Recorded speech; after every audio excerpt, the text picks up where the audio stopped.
I woke to the sound of wedding bells in a hospital room. Not the church kind. The sound floated out of a phone speaker, bright and cruel, carried by my cousin Tasha's shaking hands. On the screen, under a white arch covered in lilies, my husband, Darius Cole, stood in a silver tux, smiling like a man who had been forgiven by heaven and given a brand new name. He laced fingers with a woman in a glittering dress I'd never seen before. Behind them, the words "Forever Cole" shimmered in gold. "Amara," Tasha whispered, her eyes wet. "He went through with it. He didn't even wait for you to get out of ICU." The IV pump hummed beside my ear. The room held that clean hospital smell. Bleach and something fake like lemon.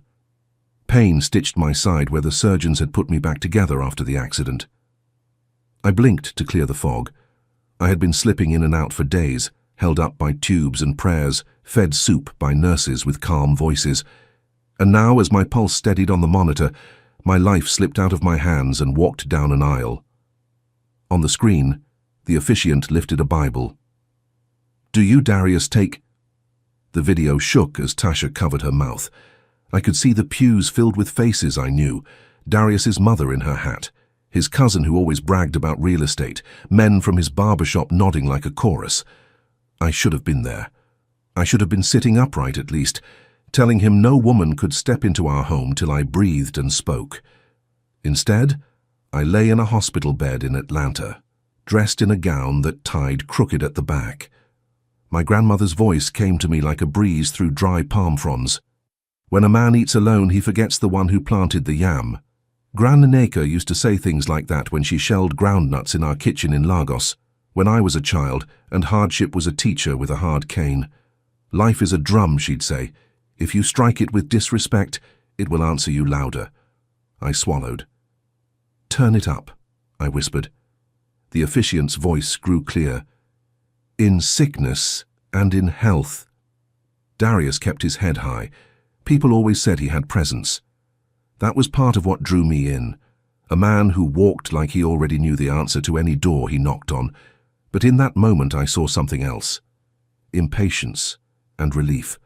The look of a man who believed he had outrun a storm. He believed I was finished. "Do you?" the officiant repeated. "I do," Darius said.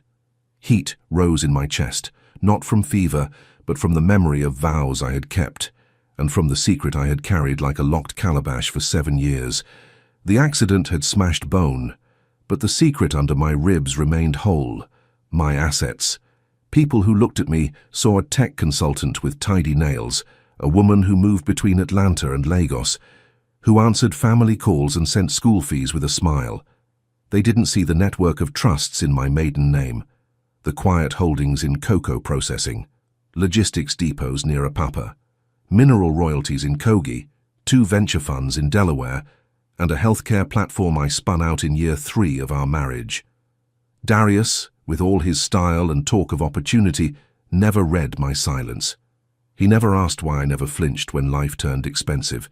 He never knew the number, $800 million. The first time the auditors said it to me out loud, I laughed and cried in the same breath. I thought of Gran Neka's hands. I thought of my mother's small store where we sold plantains one by one. I thought of the day President's Road flooded and we had to lift our shoes above our heads to reach home. Wealth, to me, was a river with strong currents. You swim with wisdom or you drown with pride. So I built a bridge and never told Darius the length of it. He thought he married an ordinary woman. He started to treat me like one. The months before the accident were full of tiny cuts. He forgot my birthday dinner because of a pop-up meeting. He called my ideas cute. He came home smelling of perfume that wasn't mine and explained the scent with a laugh. We argued. He shouted. He went silent. Then he brought home an idea he called space. Space meant he slept at his friend's place and came back on Sundays, like a visiting cousin. Space meant my heart stretched thin like fabric in the sun. Then came the night my brakes failed on Peachtree. People said the rain made the road slick as glass. The sedan spun like a coin. I hit the barrier and the world turned red. I don't remember the ambulance. I do remember waking to Tasha's voice and feeling the tubes and asking for water. Darius came once, stood by my bed and said, "I can't watch this, it's too much." Then he left a bag of roses on the tray table and didn't come back. The next time I saw him was on Tasha's phone saying, "I do" to another woman. The officiant turned to the bride. "Do you—" The video cut to Darius's mother smiling wide. When it reopened on the bride, the camera caught her profile. She was pretty in the way a knife is pretty, smooth, sharp, eyes that measure and add tax. I didn't know her name. Maybe I had seen her once, the woman who returned a jacket to my porch with a note that said nothing at all. The room swayed. I took a breath. Pain stabbed my side, but anger steadied my hand. I reached for the nurse call button. My fingers missed it once, twice, then brushed the smooth plastic. I pressed it and kept pressing until the light blinked. "What are you doing?" Tasha whispered. "Tasha," I said, careful with each word. "Open the black folder in the drawer." She looked at me, then at the drawer, then at me again. "You want now?" "Open it." My grandmother used to say, "A goat that is meant to drown will not fear deep water, but a woman who has crossed the ocean without a boat learns to walk." The folder held the things I had never shown Darius. Trustee instructions, emergency contacts, a letter in my own hand with names and numbers. I had prepared it after the first time he raised his voice and walked out without closing the door, not because I feared him, but because I respected storms. The nurse stepped in, soft shoes whispering. "Ms. Amara, you pressed?" "I need to make a call," I said. On speaker. Her eyes flickered to the screen, to the wedding. She swallowed. "I can bring the unit phone." "No," I said. "Use mine." Tasha slid the folder into my lap. Papers shifted like feathers. On top was the card for Mr. Abel Mensah, a Ghanaian lawyer with a laugh like a drum and a mind like a machete. He had drawn the trust lattice with me, line by line, until it could hold a storm. "Dial, Abel," I whispered. Tasha tapped. The nurse hovered. Abel answered on the third ring with his careful voice. "Madam Amara." I didn't waste breath. "Clause T3, I said. "Immediate." He exhaled. "Understood. No questions. That's why I hired him." "Any exceptions?" "Yes," I said. "The school in Lagos, the clinic in Abeokuta, no one there should feel this thunder." "Of course," he said. Paper sounds came through the line. "Do you want notices to go out now?" I looked at the screen. Darius lifted the bride's veil. The band began to play something sweet. "Now," I said. The nurse watched, still. In her face I saw a young woman with a full week of double shifts and a faith that clung to her like a shawl. She reached for my hand and squeezed. "God is still God," she murmured, almost to herself. Tasha stared at me. "What did you just do?" "The river is changing course," I said. Abel's voice returned. "Done," he said. "Board seats locked, voting rights frozen, joint credit lines severed, personal guarantees withdrawn. If anyone tries to move capital, they'll meet me first." The monitor beeped steady and stubborn. On the screen, Darius kissed his bride. Confetti rose like white birds. The crowd clapped. My heart beat 3 times hard. "Tasha," I said, "zoom in, bottom left row." She pinched the screen, hands trembling. Faces grew larger. My mouth went dry. There, near the aisle, sat a man in a grey suit with a scar on his chin. A man I had not seen in years. A man who should never have known my address. His name was Kola K2 Adeyemi, a fixer from Lagos who ate secrets for breakfast and sold other people's futures by noon. Why was K2 at my husband's wedding? He touched his ear like a man listening to orders. He glanced straight into the camera, as if he could see me through the lens, through the wire, through the screen, through the hospital wall. "Abel," I said slowly, the drum in my chest turning to thunder. "We may have another fire to put out." As I spoke, the nurse's pager buzzed. She looked down and went pale. She lifted her eyes to me with a new kind of fear, the kind that tells you the ground under your feet has never been ground at all. "Ms. Amara," she whispered, "there's someone at the front desk asking for your chart. He says he's family. He has a letter declaring you deceased." Tasha's phone slipped in her hands and hit the bed with a thud. On the screen, the cake knife flashed like a blade in the sun. I pushed myself up, pain burning hot, and met the nurse's eyes. My grandmother's proverb rose in my throat like a war song. The masquerade that thinks daylight is its friend will learn the lesson of noon. "Lock this door," I said. "Call security and get me a wheelchair." Because if my husband could marry while I lay breathing, and if K2 could cross an ocean to stand in a church and smile, then someone had not only buried my marriage, they had tried to bury me, and I was not done living. The nurse slid the bolt with a quiet click that sounded louder than thunder. The hallway outside my room hummed with bed wheels and voices, but in here, time tightened like a rope. Tasha stood frozen, phone clutched to her chest. I could hear wedding music still spilling from the speaker, joy from another world stepping on the neck of mine. "Wheelchair," I reminded the nurse. "Please." She nodded fast and rushed out through the second door that led to the staff corridor. I turned to Tasha. "Pick up the folder. Put it under the blanket. If anyone asks, it's just extra sheets." Tasha obeyed with shaking hands. "Who is K2?" she whispered. "A man who sells trouble," I said, "and collects interest." Abel's voice came through the phone, steady as a metronome. "If someone is trying to declare you dead, they need paper, a death certificate, a physician's signature, or a judge willing to wade into deep water. None of that is easy." "K2 knows how to make hard things look easy," I said. "He knows people in offices who forget their father's name when they see cash." "Do you want me to dispatch a partner to the hospital?" Abel asked. "Yes," I said, "and call Detective Imani Brooks. Use the number from the Acadia case file. Tell her it's me." "The one who moved to Atlanta PD?" Abel asked. "The same," I said. "She owes me a favor, and she hates men who think documents are magic." I slid my legs over the side of the bed. Pain lit up my ribs like struck matches. I breathed through it. The wedding music on Tasha's phone softened to clapping. I pictured Darius lifting a glass and saying words that used to be ours. In that same breath, a face rose from my memory the first day I met him. We were at Faith's Grill on Auburn Avenue. Griot on the plate, High Life on the speakers, laughter bouncing off the old brick. He held the door for my cousin and me like a man who knew small courtesies could open big gates.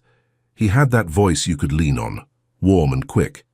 And he made me think of nights on my grandmother's veranda, where the air smelled like rain and mango leaves. We talked football and jollof and business. We argued about Lagos traffic and Atlanta rent. He called me Amara the Builder because I loved making ideas stand. He said he wanted to build with me. Maybe he meant it once. When my father died and my mother's health dipped, Darius lifted chairs and cooked pepper soup and drove us to church.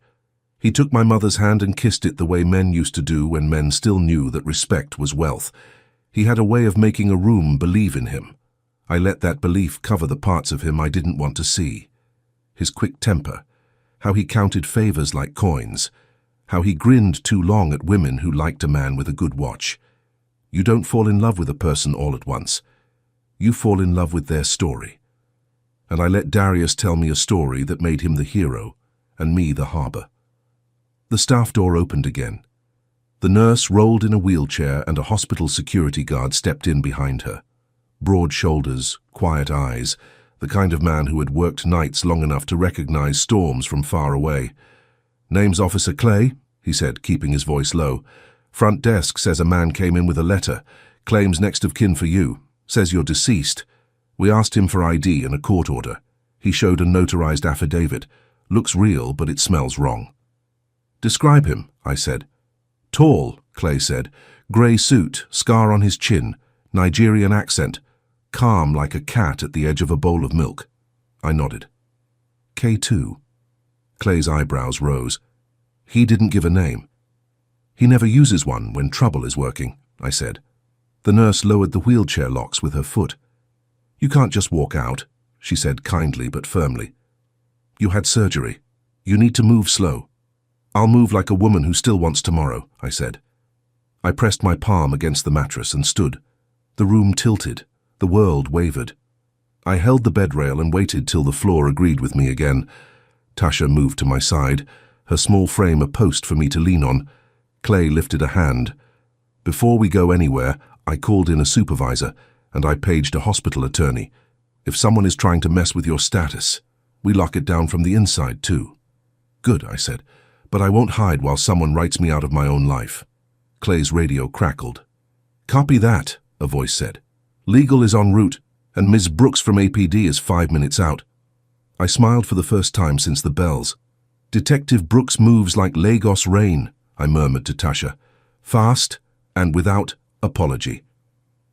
We waited. I tried not to look at the phone, but my eyes kept sliding there. The wedding video had moved to the reception. Darius spun his new bride, his laughter bright and careless. He always loved a crowd more than a quiet room. My mind drifted to my grandmother again.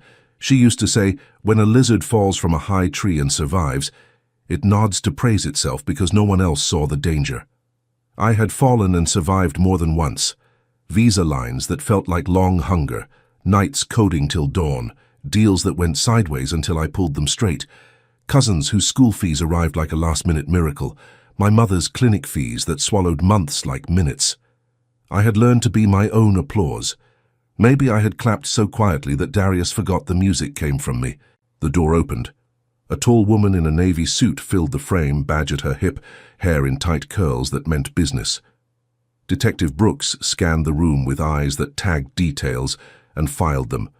Wheelchair, security guard, cousin with a phone, woman in hospital gown standing like she dared the floor to talk back. She looked at me and her face softened a notch. Amara, she said, you always find the worst thunderstorms. I just lie there, I said, and they come to me. She cracked a smile. Hospital counsel is securing your chart. Front desk is stalling your friend. We'll handle him, but I need to hear everything. Short version, I said. My husband married another woman an hour ago while I'm in this bed. The man outside has a paper saying I'm dead. He's not here to send flowers. Brooks's eyes flicked to Tasha's phone, the wedding scene reflected in her pupils. What's his angle? She asked. Money, I said. Control access. If I'm legally dead, someone can trigger survivor clauses, dissolve marital property, redirect accounts, and cancel my signatures. My husband believes I'm ordinary. The man in the lobby knows I am not. Clay's radio crackled again. Supervisor's here, it said. And legal is asking if Ms. Amara has a healthcare proxy. I looked to Tasha. She knew the answer, but I spoke it. I do, in my maiden name, not my married one. It's in the folder. Abel built it. Smart, Brooks said. You always did play chess. I thought of a night 2 years ago, Darius's voice soft after a fight. Babe, you know I'd never leave you, he said, stroking my hair. You're my whole story. He meant it then, maybe, but love without discipline is like a drum with a hole. No matter how hard you beat it, it won't sing. Brooks tapped her pen against a small notebook. We're going to box this in. Security will hold the lobby. Legal will lock your status. I'll interview your visitor and see what he knows. In the meantime, you sit. I have one call to make first, I said. Then I'll sit. Brooks studied me. To who? To Mama Cole, I said. Darius's mother. Tasha's head snapped up. Why her? Because she loves appearances more than truth, I said. If she hears I'm walking out of here, she'll run to the wedding with a story. And stories can break a party faster than police lights. Brooks nodded once. 2 minutes, she said. Then chair. Tasha dialed. The ring dragged. A voice answered, sweet and sharp. Hello? Mama Cole, I said. It's Amara. Silence. Then a laugh that creaked like an old gate. Ah, my dear, I'm so sorry to hear of your condition. The Lord gives and takes. The Lord hasn't taken me anywhere, I said softly. I'm calling to tell you I'm alive. I'm leaving the hospital today.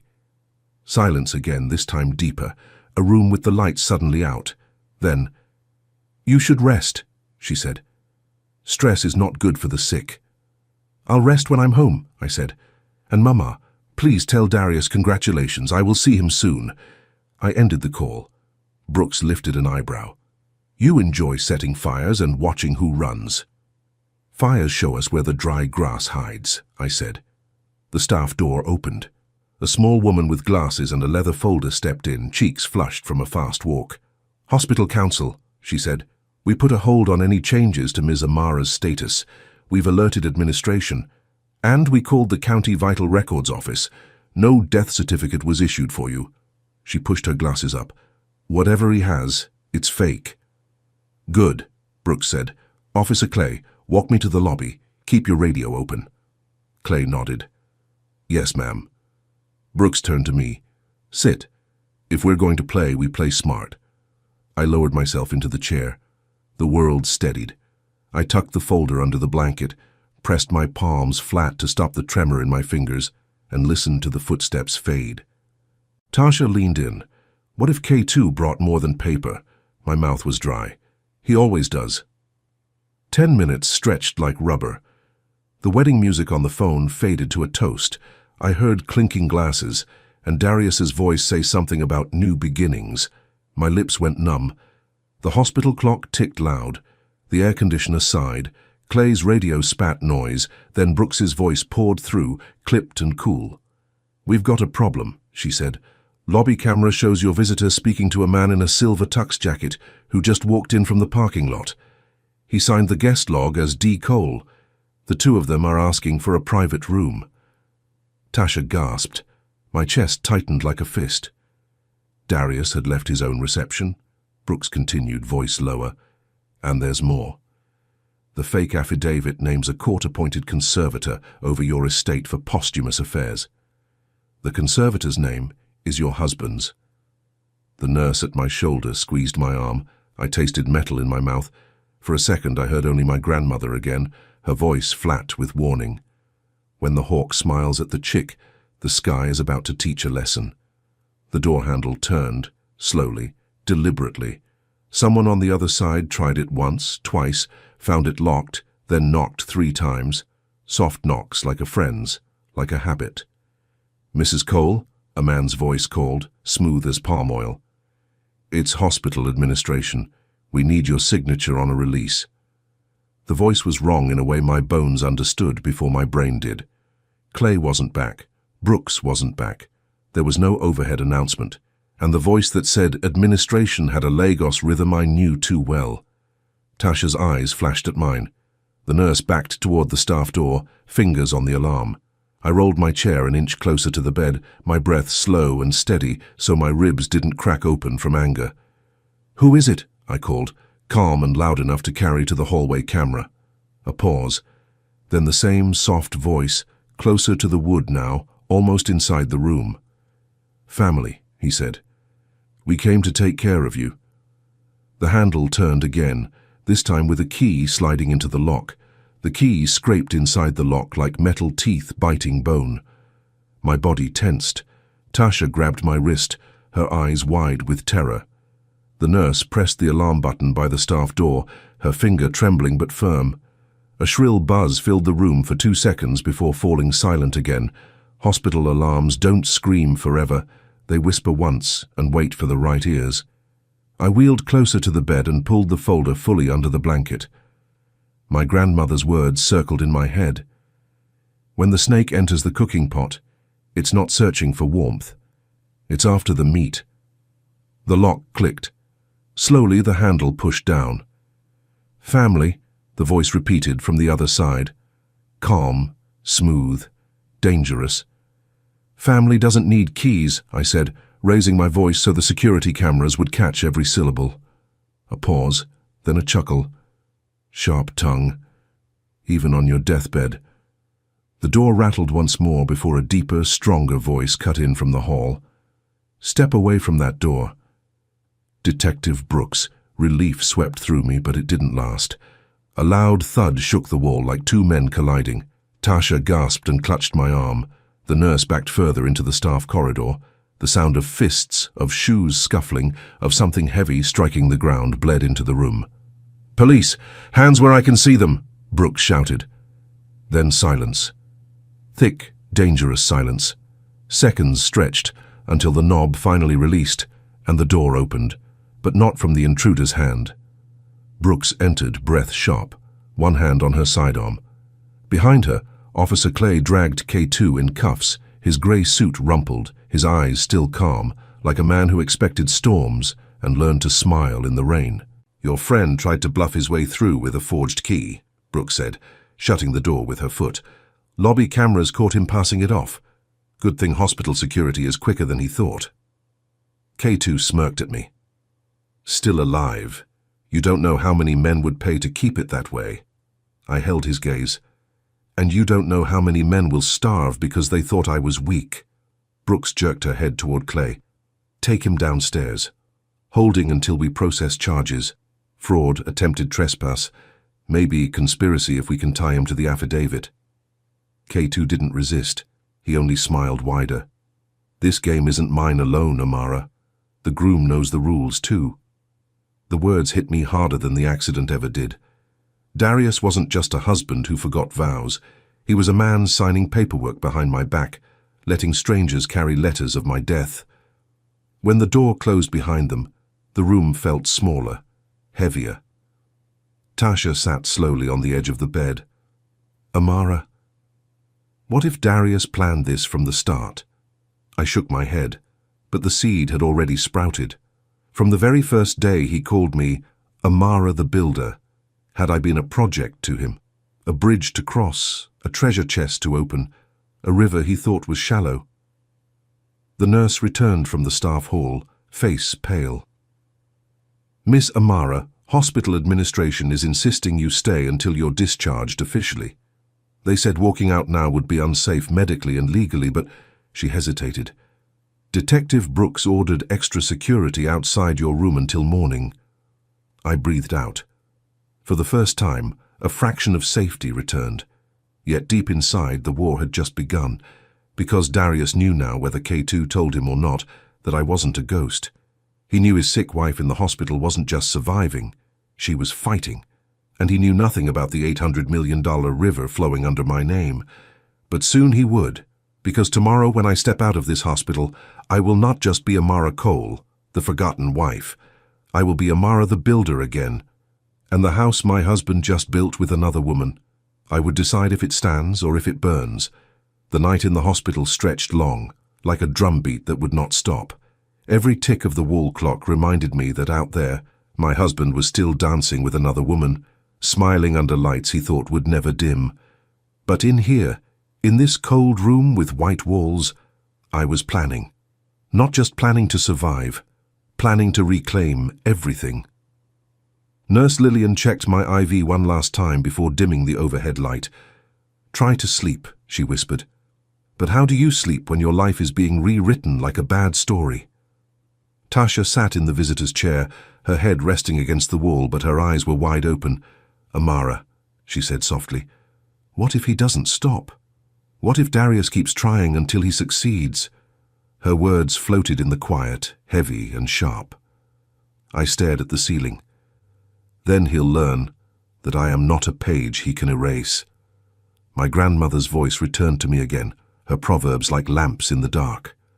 "The lion may forget its strength, but the forest never forgets the roar." I had forgotten who I was, living in Darius's shadow, letting him define me as just his wife. But the forest of my life, the businesses, the assets, the networks, still remembered my roar. And it was time I let the sound out again. At dawn, Detective Brooks returned with fresh eyes and hot coffee. Her navy suit looked pressed, her pen already tapping. "Our friend K2 is being processed.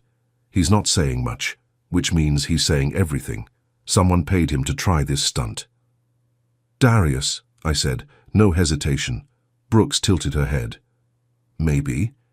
But men like K2 don't work for free. And your husband just had an expensive wedding. That means money moved, a lot of it." So I thought of the 800 million in assets spread across trusts and shell companies. To Darius, my world had always looked simple. To K2, it looked like prey.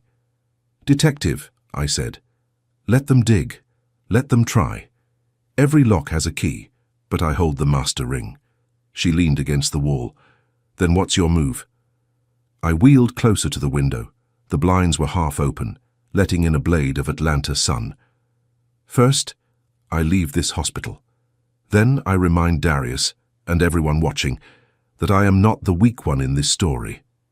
By mid-morning, the hospital attorney came with papers. You're medically stable for discharge, though I strongly advise rest. I'll rest when the storm passes, I replied. Clay, the security guard, wheeled me through the halls while Tasha carried the black folder clutched to her chest. Every nurse and doctor we passed gave me that look, half pity, half awe, because the story had already spread. News in a hospital runs faster than blood. They all knew the woman whose husband remarried while she was still alive. When we reached the front entrance, sunlight washed over me. I inhaled deeply. Freedom always smells different, like dust and wind mixed with risk. Brooks's unmarked car waited at the curb. "You'll ride with me," she said. "Safer this way." The ride to my home was silent at first. The city moved around us, honking cars, street vendors, the smell of roasted corn and barbecue drifting through open windows. Atlanta pulsed with life, but inside me was only one thought. He left me here to die. When we turned into my neighborhood, I felt the shift. Neighbors stood in clusters, whispering, pointing. Some waved shyly, unsure whether to greet me like a survivor or avoid me like a ghost. Word of betrayal travels fast. It sticks like oil on skin. The house came into view. Our house, built with my money but claimed with his pride. The blinds were open, the lawn freshly cut, the driveway too clean. Darius wanted the world to see perfection, even if it was built on lies. Clay opened the car door and helped me down. My legs trembled but held. Tasha steadied me on one side, the black folder still clutched like a baby. "Ready?" Brooks asked. "No," I said honestly, "but I'm going in anyway." The moment I stepped inside, I smelled it, her perfume. Sweet, heavy, too strong. The new bride had already claimed her space. A gold scarf lay tossed on the couch. 2 champagne glasses rested on the table. Tasha hissed through her teeth. She moved in already. Anger rose like fire in my chest. She thinks a crown sits on her head just because he placed it there. Brooks scanned the room with careful eyes. No one's here, probably still at the reception or honeymoon. Good, that gave me time. I went straight to the study. My fingers traced the mahogany desk, the drawers Darius never bothered to open because he thought paperwork was my burden, not his. I slid out the false bottom and pulled free a slim laptop, encrypted, firewalled, secured with layers only Abel and I understood. "This," I said to Brooks, "is the river." She raised an eyebrow. "Your assets?" I nodded. Every cent, every property, every company, 800 million flowing quietly under his feet. He never knew. Tasha whispered, "Amara, you're about to go to war." "No," I corrected. "The war came to me. I'm about to finish it." That night, as I sat in the study scrolling through accounts, alerts began popping. Unauthorized attempts to access one of the Delaware funds. Someone trying to reset passwords. Another request to liquidate mineral rights. "He's moving fast," Brooks said, watching over my shoulder. "Too fast," I murmured. "He thinks I'm still weak. He thinks my silence is surrender." I typed in commands, shutting doors, locking gates, freezing flows. Each keystroke was a drumbeat of defiance. Tasha's phone buzzed with a message. She read it aloud, her voice shaking. He posted on social media. "New life, new beginnings. God restores what was lost." He tagged her. I laughed, a sharp, bitter sound. God restores what was lost? Then let God restore the lesson he's about to learn. It happened sooner than expected. The doorbell rang just past midnight. Brooks motioned for silence and peered through the side window. Her shoulders stiffened. "It's him." Darius stood on the porch, tux jacket gone, tie loose, eyes glittering with the kind of boldness that comes from thinking you've won. Beside him was his new bride, her hand looped through his arm like she owned the house. He knocked. "Amara, open this door." I wheeled closer, my pulse steady now. The lion in me had remembered its roar. "Why?" I called through the door. "So you can finish what you started?" Silence. Then his laugh, smooth as oil. "You're alive. That's unexpected. But you should know, Amara. Things have changed." "No, Darius," I said, gripping the armrest. "You're the one who's about to learn change." His bride sneered, her voice sharp. "You're nothing but a sick woman clinging to a past that doesn't belong to you anymore." I smiled, though he couldn't see it. "And you're nothing but a visitor in a house you don't own." I slid the laptop open on the desk, tapped a final command, and looked at Brooks. "Detective, you might want to watch this." On the big screen in the living room, the accounts lit up one by one. Transfers blocked, properties frozen, credit cards denied, every access point shut down. Darius banged on the door, louder now. "What did you do?" I raised my voice, clear and steady, so every neighbor who might be listening could hear. "I did what I should have done years ago. I built an empire without you, Darius. $800 million in assets you never even knew existed. And tonight, every piece of it just slipped out of your hands." Gasps from outside. Even through the door, I heard the neighbors murmuring. The gossip that would spread tomorrow would be unstoppable. Darius pounded harder. "You lied to me." "No," I said softly. "I protected myself from you." Brooke stepped forward, hand resting on her holster. "That's enough," she called. "Step off the porch, Mr. Cole. This house is under police protection until further notice." But Darius didn't move. His pride wouldn't let him. And that was when his bride made the mistake. She screamed loud enough for the whole street to hear. "You fool, you never told me she had money." The words echoed through the night, sealing their fate. I pressed the intercom button by the door, so my voice carried outside. "You thought you buried me, Darius. But the dead do not hold pens, and I've just signed the beginning of your end." His fist slammed once more against the wood. "This isn't over, Amara. You'll regret this." I leaned closer to the mic. "No, Darius. You will." The porch light flickered, casting his face in half shadow. His bride pulled at his arm, panic in her eyes. Neighbors whispered louder. Brooks's phone buzzed with fresh alerts from the precinct. And then, just as the night seemed to settle, a black SUV rolled slowly down the street, its tinted windows glinting under the street lamp. It stopped right in front of the house. The back window slid down, and a familiar face leaned out. K2, smiling, free. He raised a phone and mouthed the words, "Round 2." The SUV engine growled and the car pulled away into the darkness, leaving only the echo of its promise. I gripped the arms of my chair, my heart steady, my eyes burning with fire, because this war was no longer just about betrayal. It was about survival. And the storm was only beginning. Viewers, what would you have done if you were in Amara's place? Would you have hidden your wealth from your spouse, or revealed it earlier? Comment below and let us know where you're watching from. We love hearing your stories. And don't forget to like this video and subscribe so you don't miss the next shocking chapter. The silence after the SUV disappeared was heavier than the pounding on the door had been. The neighbors who had gathered outside whispered among themselves, but I could feel their eyes on my house. They weren't just curious, they were waiting. In every community, there are always people who wait for the collapse of a story so they can repeat it with new colors. Tonight, I had given them a performance. Tomorrow, I would give them truth. Brooks's radio buzzed, pulling me back.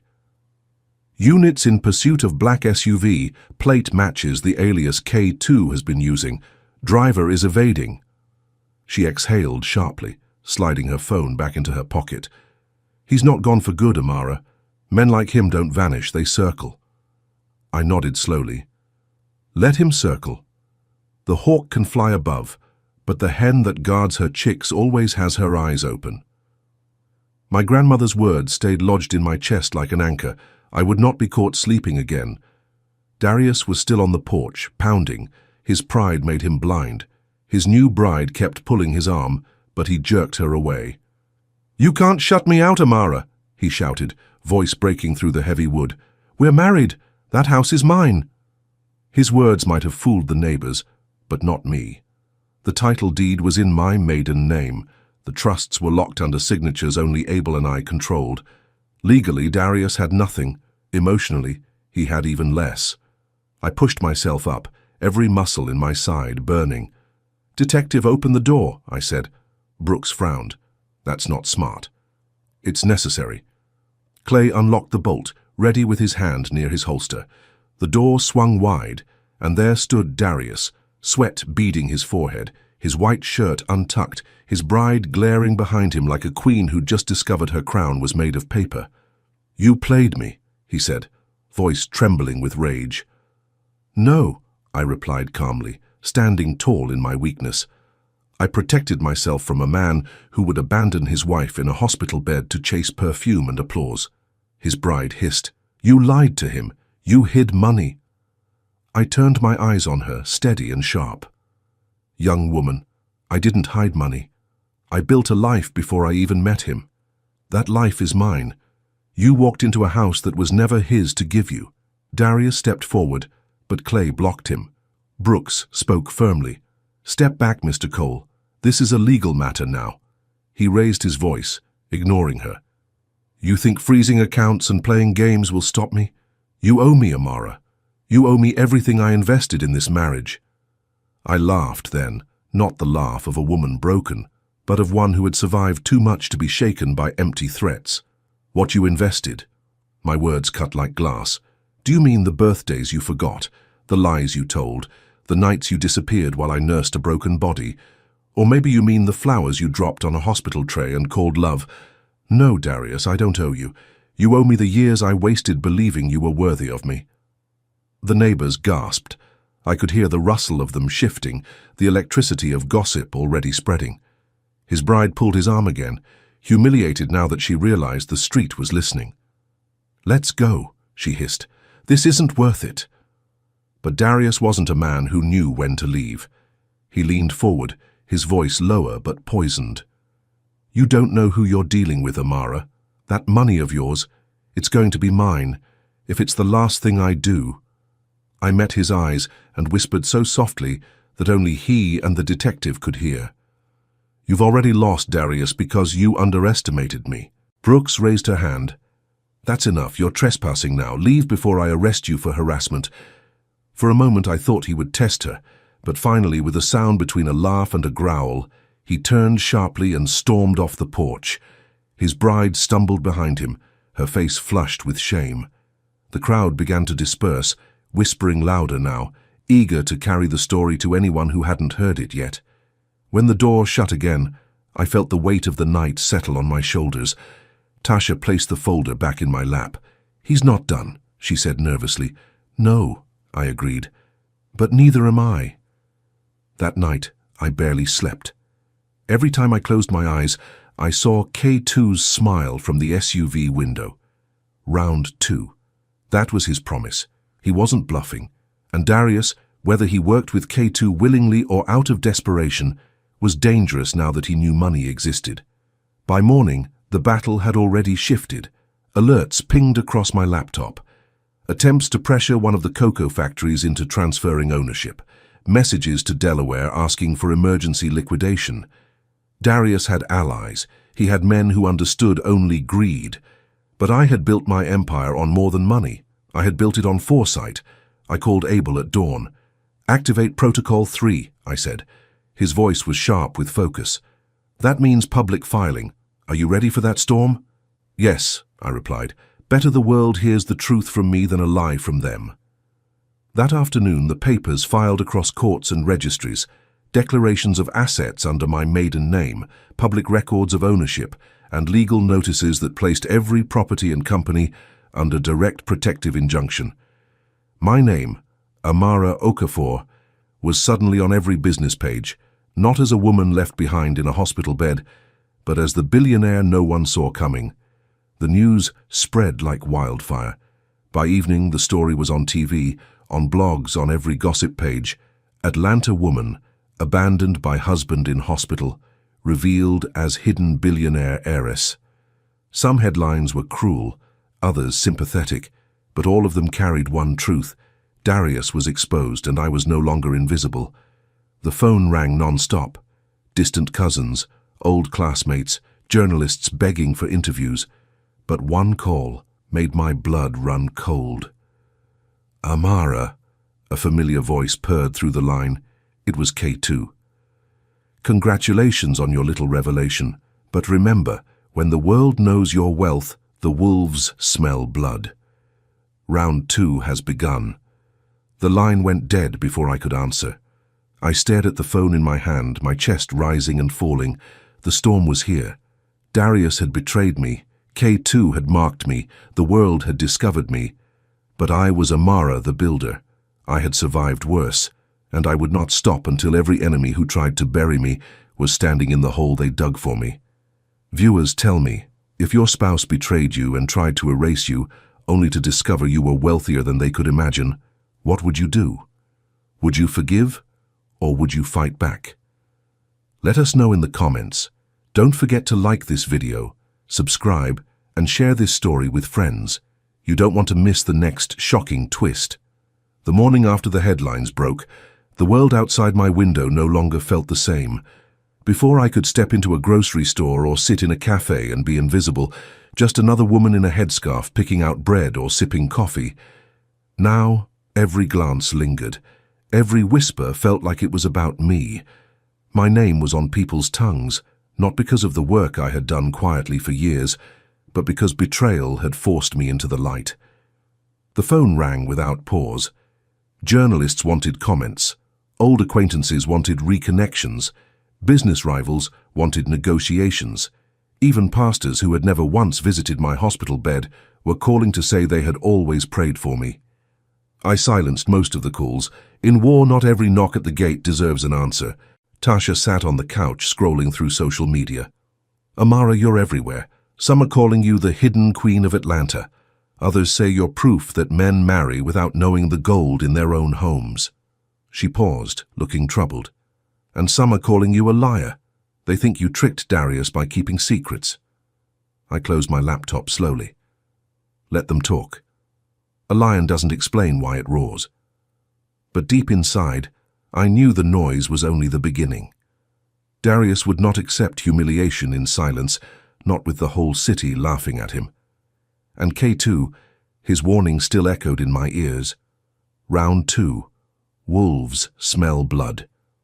The doorbell rang.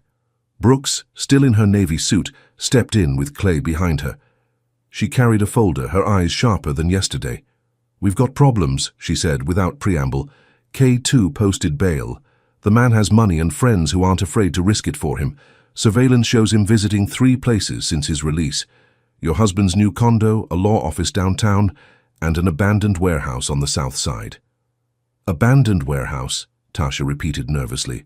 That doesn't sound like paperwork. It isn't, Brooks replied. It sounds like planning. I inhaled deeply, the hospital smell still clinging to my memory. Then we don't wait for them to strike. We move first. Brooks tilted her head. What do you have in mind? I built my empire quietly, I said. No one noticed because I never sought cameras. But now that the light is on me, I will use it. If they want to make me a headline, then I will control the story. Tasha frowned. But how? I looked at Brooks. Do you remember Pastor Elias's foundation dinners? Brooks nodded slowly. Those events with governors and CEOs in the same room, smiling for cameras. I funded them, I said, anonymously. Tonight I will attend. Not as Darius's wife, not as a victim, as Amara Okafor, the woman who built and survived. If Darius shows his face there, the world will see the difference between him and me. And if K2 is watching, he'll learn that intimidation cannot shake a woman who stands in her truth. Brooks considered it, tapping her pen against her thigh. It's risky. Public gatherings are unpredictable. All wars are risky, I said quietly, but silence is death. That evening I prepared. I did not choose the muted gowns I wore for Darius's parties, where he wanted me to look elegant, but never brighter than him. I chose a deep emerald dress, the color of strength and rebirth. My hair was braided close to my scalp, adorned with golden cuffs the way my grandmother had once braided me for school prize-giving day. I was not dressing for vanity. I was dressing for war. The hall was already full when we arrived. Photographers' flashes burst like fireworks. People turned, whispers rising as they saw me step out of Brooks's car. Some gasped, some clapped politely, others stared as though seeing a ghost. I walked with my back straight, pain still stabbing my side but hidden under resolve. Inside, the air buzzed with perfume and power. Politicians shook hands with businessmen, pastors blessed people with wide smiles, and journalists hovered like vultures waiting for scraps. When I stepped onto the stage beside Pastor Elias, the room hushed. He raised the microphone. "Ladies and gentlemen, tonight we welcome a woman whose name has filled every corner of our city in the past 24 hours. She is not here because of gossip. She is here because she represents resilience, wisdom, and strength. Please welcome Amara Okafor." Applause erupted, louder than I expected. My hands didn't shake when I took the microphone. I looked across the room and saw eyes wide with curiosity, envy, admiration, and suspicion. "My story is not the one the blogs tell," I began, my voice firm. "Yes, I lay in a hospital bed while my husband married another woman. Yes, men tried to erase me with papers and lies. But my story is not betrayal, my story is building. While others slept, I worked. While others mocked, I planned. And while others thought I was finished, I rose again. Tonight, I stand not as anyone's victim, but as my grandmother's granddaughter, the girl who sold plantains in Lagos, the woman who built an empire across 2 continents. The applause rose again. I felt my grandmother's spirit in the room, smiling with pride. But as the clapping filled my ears, my eyes caught movement near the back of the hall. A man in a grey suit, calm scar on his chin. K2. He leaned casually against a pillar, smiling as though the speech amused him. He clapped, slowly, deliberately, his eyes locked on mine. My stomach tightened. He had come to show me that no stage, no spotlight, no applause could protect me from his reach. And then, beside him, I saw Darius. His tux pressed, his bride on his arm, both of them wearing smiles that didn't reach their eyes. They had come to watch too. The crowd didn't notice them yet. The cameras were still flashing at me. But I knew. This was round 2. I raised my chin, refusing to let fear show. "I know the world is watching," I said into the microphone. "And I welcome it. Because truth does not hide. Betrayal may win applause for a night, but wisdom wins respect forever. To those who think they can erase me, I say, I am not the kind of woman you bury. I am the kind of woman who plants herself deeper." The hall erupted in cheers, but my eyes never left the back of the room, where K2's smile widened and Darius whispered something into his bride's ear. And at that moment, the chandelier lights above flickered once, twice before going completely dark. The hall plunged into darkness. Screams rose, footsteps pounded, and in the chaos I knew the storm had just arrived inside these walls. The hall was swallowed in sudden darkness, the kind that makes your heart trip over itself because the world you knew a second ago has vanished. I could hear the sharp intake of breaths, the shuffle of heels against polished floors, and the crack of a glass shattering somewhere close to the buffet. Voices collided, panicked, confused, some angry, some afraid. "Stay calm," Pastor Elias shouted, but his voice was only one among many. I gripped the microphone stand tightly, my eyes straining to adjust. Somewhere near the back of the room I heard it, a slow, deliberate clap, then another. The sound echoed in the dark. K2. The lights flickered once, weak, like a candle in wind, then went out again. People screamed louder. Someone rushed toward the doors, but a heavy thunk announced they were locked. My pulse raced. I could hear Tasha's voice, faint but frantic. "Amara, Amara, where are you?" "I'm here," I called, my voice steady even though my hands trembled. The air shifted around me. In darkness, you feel movement before you see it. A presence approached, quiet, calculated. I held my breath, then a whisper near my ear. 800 million makes you shine bright, Amara, but in darkness, you are just another woman. My skin prickled. K2. He was close enough that I could smell his cologne. Sharp, metallic, like coins rubbed together. "You failed once already," I whispered back, And tonight the whole city knows my name. You can't bury me." He chuckled, low and menacing. "I don't bury, my dear. I collect, and everything that shines eventually belongs to me." Before I could respond, the emergency lights hummed to life, casting the hall in a dim red glow. Gasps rippled through the crowd. Faces emerged from the shadows. Some people were rushing for their phones. Others clung to one another. And there, under the weak crimson light, I saw them. Darius and his new bride, standing close to K2, their faces caught between smugness and unease. Darius raised his voice.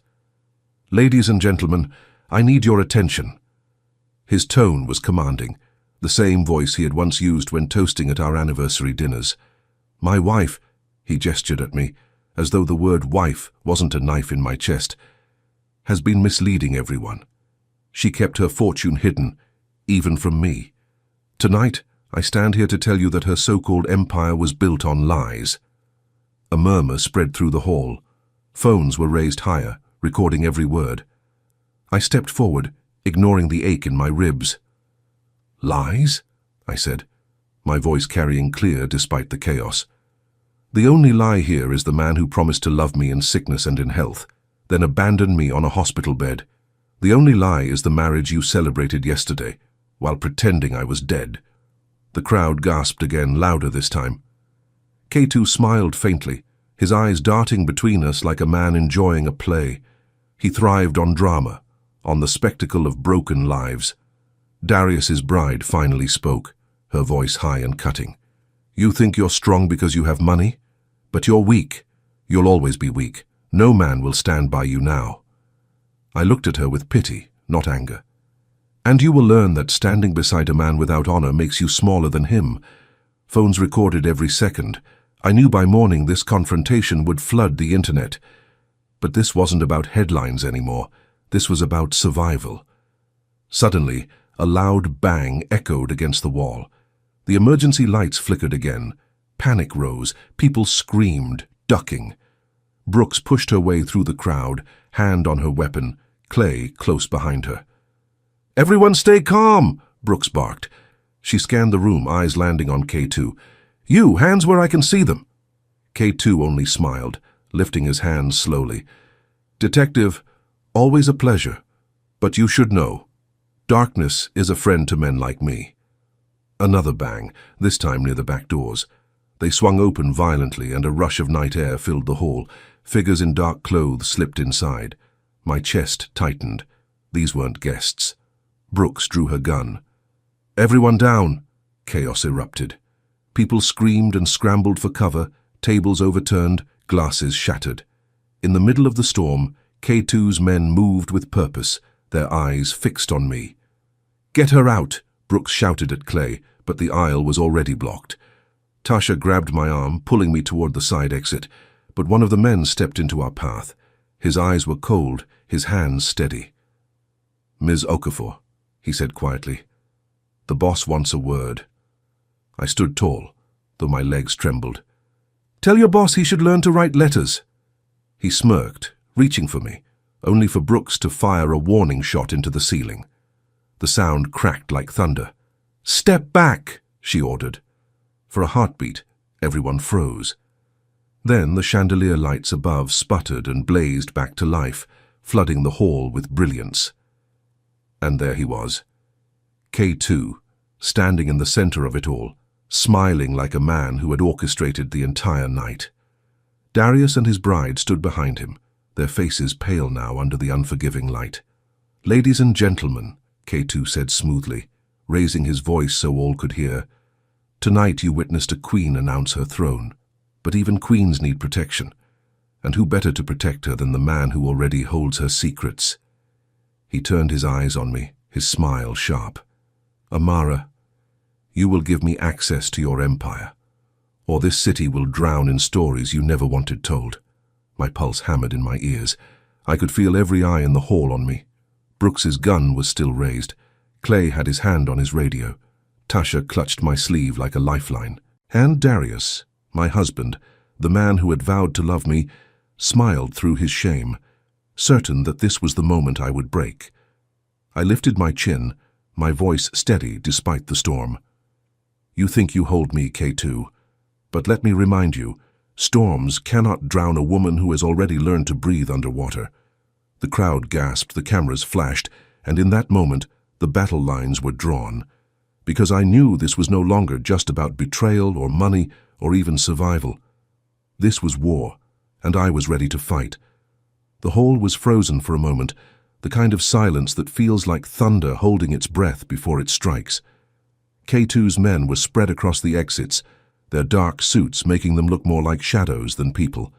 The guests huddled near overturned tables, whispering prayers under their breath, some recording with trembling hands. Darius stood behind K2, puffed up like a man who believed he had regained control, while his bride clung to his arm, her face a mask of both fear and greed. Detective Brooks's voice cut through the tension like a blade. K2, you're under arrest. Put your hands where I can see them. K2's smile didn't waver. He raised his hands slowly, theatrically, but his eyes stayed locked on me. Arrest?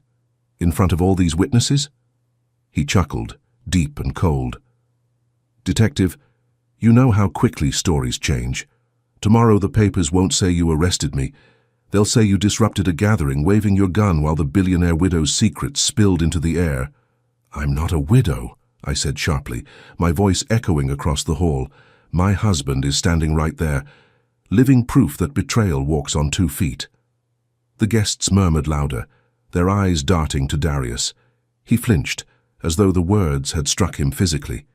His bride whispered something to him, but he shoved her off roughly, his pride boiling over. You've humiliated me enough, Amara, Darius shouted, his voice cracking. But this ends tonight. You can't hide behind detectives and lawyers forever. That money is mine. It belongs to me as your husband. The room gasped. Phones lifted higher. He had just said the quiet part out loud. I stepped forward, ignoring the ache in my side, ignoring the fear crawling up my spine. That money, I said firmly, was mine before you, during you, and it will be mine long after you. You never built with me. You only tried to eat what you did not plant. K2 clapped slowly, mockingly.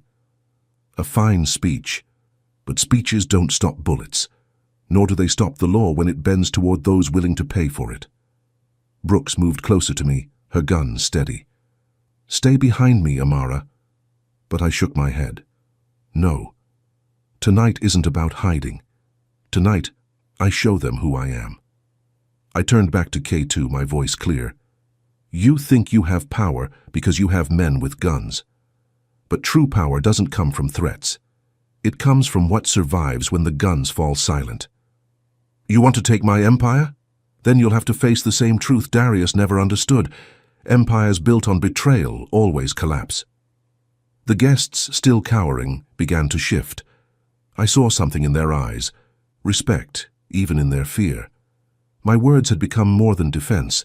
They were fire spreading through the room. K2 tilted his head, his smile fading just a fraction. You talk like a queen, but queens fall every day. And so do kings who think they can steal crowns, I answered. At that moment, sirens wailed outside. Red and blue lights flashed through the high windows of the hall. The police had arrived in force. K2's men stiffened, uncertainty flickering across their faces. Brooks's radio crackled. Units on site, surrounding the building. She smirked at K2. Checkmate. But K2 only laughed softly, shaking his head. Detective, you never understood. Men like me don't need to win every battle. We just need to leave enough fire behind to make the victors choke on the smoke. He gave a sharp signal, and his men moved swiftly, not attacking but scattering. 2 slipped out the back, others blended into the panicked crowd, disappearing in the chaos. Within moments, K2 himself was gone, as though he had melted into the walls. The police stormed in seconds later, guns raised, but the shadows had already thinned. They managed to corner one man near the stage, but the rest were gone. The hall erupted in noise, guests crying, reporters shouting questions, officers shouting orders. Brooks holstered her weapon, furious, her jaw tight. He slipped us again. Clay came running, dragging one of K2's men by the arm. Got one, he won't talk yet. Good, Brooks snapped. We'll make him. I sank into a chair, my chest heaving. The adrenaline was fading, leaving behind raw exhaustion. Tasha rushed to my side, clutching my hands. "Amara, this is too dangerous. You can't keep fighting them like this." But I shook my head, my voice hoarse but steady. "I can't stop now. If I do, they'll come back harder. Tonight proved one thing. This isn't just about my fortune anymore. It's about whether I live free or die with their chains around my neck." Darius stepped forward then, his pride still burning even though his allies had scattered. His bride trailed behind him, her eyes wide, her mouth tight. "You can't keep me out of this, Amara," he spat. "You can make speeches, you can freeze accounts, but the law is on my side. Marital property, inheritance rights. You think the courts will choose you over me?" I rose slowly, standing tall despite the trembling in my legs. "The courts will choose the truth, and the truth is this. You abandoned me, tried to declare me dead, and remarried while I lay in a hospital bed. No judge in this land will reward betrayal." His face twisted with rage, but before he could answer, Brooks stepped between us. "That's enough, Mr. Cole, you're leaving now." The police escorted him and his bride out, their protests drowned by the chaos of reporters shouting questions. Cameras followed them, capturing their humiliation for the world to see. When the hall finally began to empty, I sat back down, my whole body trembling. The chandelier above glowed bright again, mocking the darkness that had nearly consumed us. Brooks crouched beside me. "He won't stop, Amara, neither will K2. Tonight was a warning, tomorrow it will be something else." "I know," I whispered, "but I'm ready." Because I had learned something important in that hall. When you stand in your truth, even enemies with guns cannot silence you. But I also knew the war was not over. It was only changing shape. The next move would not be made in public. It would be in shadows, where K2 thrived, and where Darius would grow desperate. And I would have to meet them there. Viewers, I want to ask you, what would you do if your own spouse and strangers joined forces to erase you just to steal what you worked for? Would you forgive? Would you flee? Or would you fight back? Let us know in the comments. And don't forget to like, subscribe, and share this story, because the next chapter will take us even deeper into the fire. Sleep became a stranger. Even when the house was quiet and the neighbors had gone back to their lives, I lay awake, my mind a drum that would not stop beating. Every time I closed my eyes, I saw the red emergency lights in the hall, K2's smile gleaming in the shadows, Darius's face twisted with greed, and the cameras flashing like lightning around me. By morning, the news had exploded. Every television station, every blog, every radio program was carrying the same story. Billionaire betrayal. Atlanta woman abandoned in hospital emerges as hidden mogul. Clips from the hall were everywhere. My words, Darius's demands, K2's taunts. The world was watching, and in their eyes, I was no longer invisible.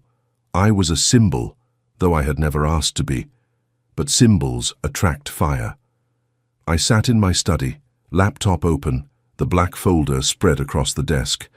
Tasha sat opposite me, her face tired but determined. Detective Brooks had barely left my side, her badge on the table as though it too needed rest. "Amara," she said, leaning forward, "you have to understand something. K2 doesn't fight in the open. What happened last night was theater. His real war is fought in shadows, bank accounts, offshore transfers, bribes. He'll try to bleed you quietly, so that by the time the public notices you're already weak." I nodded. "And Darius?" Brooks's lips tightened. "He's desperate. Desperate men make mistakes, but they also make dangerous alliances. He thinks K2 can give him leverage. He'll cling to that until K2 chews him up and spits him out." I leaned back in my chair, pain shooting through my ribs. "Then we won't wait for them to move. We'll strike first." Tasha frowned. "But how? They have money, connections, and K2 has people who'll do anything for him." I opened the laptop, typing quickly, pulling up encrypted files that only Abel and I had access to. "K2 eats secrets. That's his weapon. But I have secrets too. His secrets." Brooks raised an eyebrow. "What do you mean?"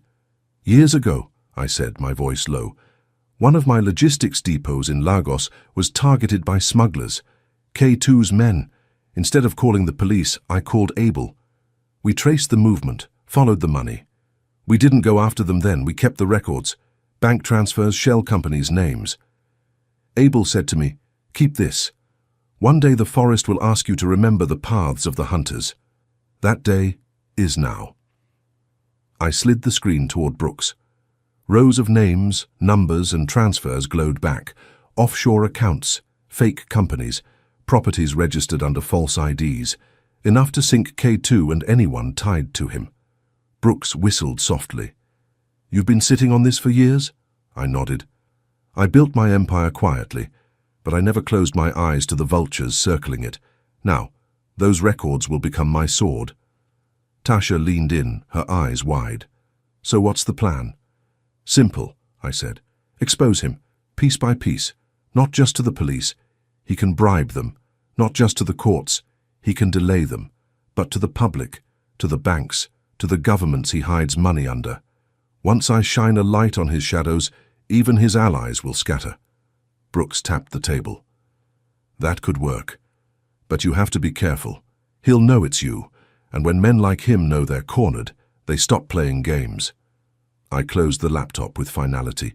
"Let him come. I've already been to the grave and back. What more can he take from me?" That afternoon, Abel arrived from Ghana, his presence filling the study like armor. He was a man who carried laughter like a drumbeat, but eyes that cut like a machete. When he hugged me, I felt the weight of years of trust. "You've stirred the hornet's nest, Amara," he said, "but if it must be done, let us do it properly." We spent hours drawing the map, who to contact first, which leaks would cause the biggest cracks, which governments would act fastest. Each name we highlighted was a domino. Once the first fell, the rest would follow. But as the sun dipped, Tasha's phone buzzed with a message that turned my blood cold. It was a photo. Me, sitting in my study, the black folder on the desk, the laptop glowing. Taken through the window, a caption beneath, "We see you." Tasha dropped the phone with a cry. Brooks snatched it up, her face hard. "They're watching the house. He's already one step ahead." I stood, my legs trembling but my voice firm. "Then we move tonight, before they tighten the noose." We packed quickly. Documents, drives, the black folder. Clay drove us through back streets, avoiding main roads, while Brooks coordinated with units tailing us at a distance. But I knew K2 had eyes everywhere. He thrived on being 3 steps ahead. We arrived at a safe house Abel had arranged, a quiet bungalow on the outskirts of the city. Its walls were plain, its furniture simple, but its security was tight. For the first time in days, I felt a flicker of peace. Until midnight. The first sign was the dog barking outside, then the crunch of tires on gravel. Brooks was on her feet instantly, gun drawn. Clay peered through the blinds. "SUV, same as last time." My chest tightened. He had found us. Headlights cut through the window, casting long shadows across the room. Then a voice, amplified by a megaphone, filled the night. "Amara, come out, you can't hide forever." "Darius," Tasha gasped. "He's with them?" I stepped to the window, pulling the curtain just enough to see. Darius stood in the driveway, flanked by 2 of K2's men. His face was wild, desperate, sweat glistening under the floodlights. "You think you're untouchable, Amara," he shouted. "You embarrassed me in front of the whole city. You froze me out like I was nothing. But I'm your husband, and what's yours is mine." I opened the door and stepped onto the porch, Brooks hissing at me to stay back. The night air was heavy, the stars hidden by clouds. "You were my husband," I said, my voice carrying across the gravel. "Now you are just a man who chose greed over love." He laughed, high and broken. "Love doesn't pay bills, Amara. Love doesn't build empires. Money does. And now that the world knows you have it, you think you can cut me out? Never." Behind him, K2 stepped from the SUV, calm as ever, his scar glinting in the light. "Enough drama," he said smoothly. "Amara, the documents. Hand them over, and this ends peacefully." I straightened my back, the wind tugging at my dress. "Peace is not built on theft. You want my empire? You'll have to burn the whole city to ashes, because I will not give you 1 stone of it." K2's smile widened. "Then ashes it shall be. He snapped his fingers. The men behind him raised weapons. Brooks raised hers in return. Clay shouted into his radio. Tasha clutched my arm, trembling, and in that charged silence, where a single spark could ignite war, I realized something. This battle would not be won with money or with speeches. It would be won with survival.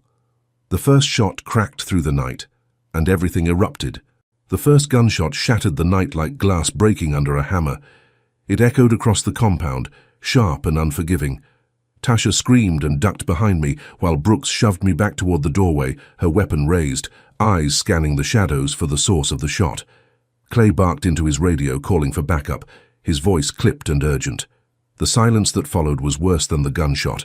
It was the silence of men waiting for the right breath to move, the right twitch to strike. My heart hammered so hard I could hear it in my ears. "Amara!" Darius's voice tore through the darkness, raw and desperate. "You'll regret this if you don't listen. Hand it all over. End this before it destroys you." I stepped forward, ignoring Brooks's hiss of protest. My ribs burned with every movement, but my voice came out steady, louder than I thought possible. "Darius, it already destroyed us the moment you betrayed me. You chose greed over love, and now you stand beside criminals calling yourself a man." The men flanking him shifted, their weapons glinting under the SUV's headlights. K2 stood behind them, calm, composed, his hands clasped like he was conducting a ceremony rather than orchestrating violence. "You talk like a queen," K2 said softly, his voice carrying unnaturally far. "But queens fall when their guards are weak." Brooks fired a warning shot into the gravel at their feet. "One more step and you'll be the one falling, Adeyemi." K2 didn't flinch. He only smiled. "Detective, you forget. I don't need to win the gunfight. I only need to make her bleed enough that her empire trembles.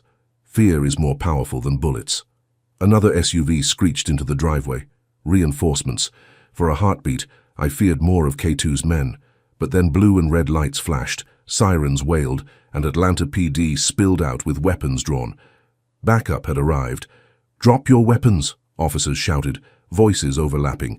"Hands in the air." The standoff exploded. K2's men scattered like shadows, firing wildly as they ran. Bullets tore into the walls of the bungalow, splinters flying. Officers dove behind vehicles, returning fire. Screams filled the air, Tasha's among them, as she clung to my arm, dragging me toward cover. Brooks shoved me behind a concrete pillar. "Stay down," she shouted before sprinting out into the open, her gun barking in rapid bursts. Clay tackled one of the armed men to the ground, wrestling the weapon from his grip. Darius ducked behind the SUV, dragging his new bride with him. His face was pale, twisted, not the face of a man in control, but of one who had realized too late that he had tethered himself to a snake. And through it all, K2 remained calm. He walked through the chaos as though bullets feared him, his eyes locked on me. Even as his men fell or fled, he moved forward, step by deliberate step, until he stood just a few yards away. 800 million, he murmured, his voice almost drowned by gunfire. "Do you know how many wars I could buy with that? How many cities I could own?" "You'll own nothing," I spat back, "because everything you build will rot under your feet." He smiled faintly, raising a small pistol from beneath his jacket. "Then let's see if your empire survives without you." The world slowed. I saw his finger tightening on the trigger.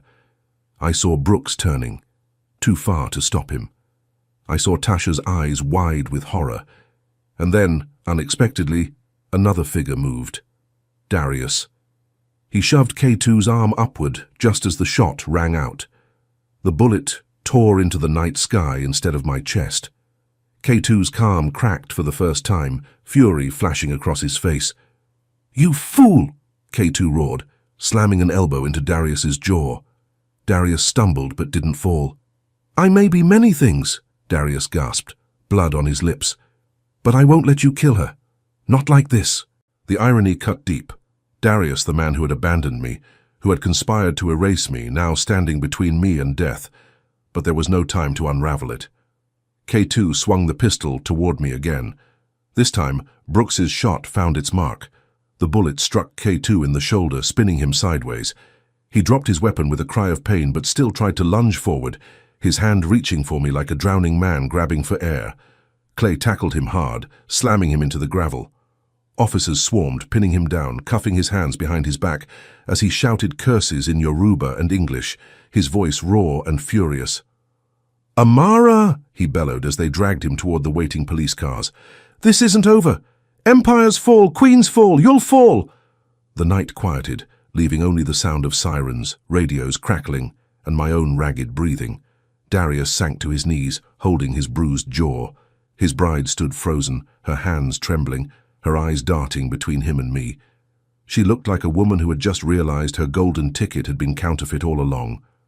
I walked forward slowly, every step heavy with exhaustion, but firm with purpose. I stood over Darius, my shadow cast long by the flashing lights. "You wanted to erase me," I said, my voice low but carrying. "You wanted my empire without my scars, my crown without my burden. Tonight you saw the truth. I survived everything you threw at me, and I'll keep surviving long after your name is nothing but a cautionary tale." He lifted his eyes, full of pain and something else. Regret, maybe, or shame. But it was too late. Officers moved in, cuffing him as well. "Fraud, attempted bigamy, conspiracy," Brooks said flatly. "You'll have time to think about everything you've lost." As they led him away, the neighbors began to gather at the edges of the street, drawn by the noise, the sirens, the flashing lights. Whispers floated through the night, but I didn't hear their words. I only heard my grandmother's voice again. The masquerade that dances in borrowed shoes will always stumble when the drumbeat changes. I turned back toward the house. Tasha threw her arms around me, sobbing with relief. Brooks gave me a tired smile, her gun now holstered. Abel stood in the doorway, his face calm, but his eyes burning with pride. "It's over," Tasha whispered. I shook my head gently. "No, the storm has only passed. The scars will remain, but I am still here, and so is everything I built." The next morning, the headlines changed. No longer just betrayal and scandal. They spoke of survival, of resilience, of a woman who faced betrayal and refused to fall. My name was no longer just whispered. It was spoken with respect, with awe, with fear from those who had tried to break me. And as I sat on the porch of that quiet bungalow, the sun rising, casting gold across the sky, I finally let myself breathe. I had been a wife, a victim, a symbol. But now I was something else entirely. I was free.